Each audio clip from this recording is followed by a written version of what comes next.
Ang intense ng mga kaganapan ngayon sa abot kamay na pangarap sapagkat muling magkakaroon ng pag-asa si Giselle dahil sa bibigyan siya ng anak niyang si Justin ng pangalawang pagkakataon.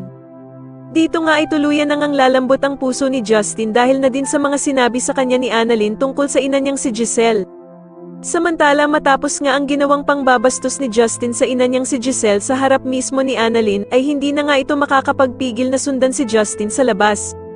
Dahil nga sa awang-awa itong si Annalyn sa kanyang tita Giselle sa sobrang pag-iiyak nito dahil nga sa ginawang pangbabastos ni Justin sa kanya.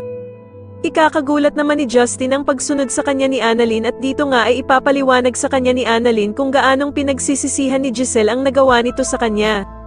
Samantala habang umiiyak naman si Giselle ay sasabihin niya kay Annalyn ang wish niya na sana nga daw ay makasama at maiakap na niya ng tuluyan ang anak niyang si Justin.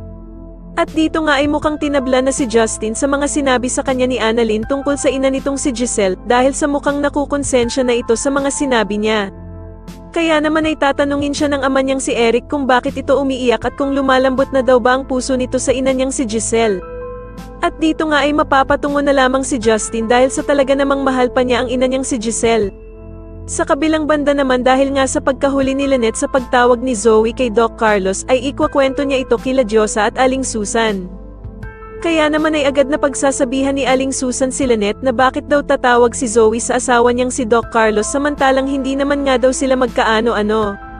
At dito nga ay dadagdag pa si Diyosa na sa dinami-dami nga daw ng pwedeng tawagan ni Zoe ay bakit si Doc Carlos pa ang palaging pinipili nitong tawagan.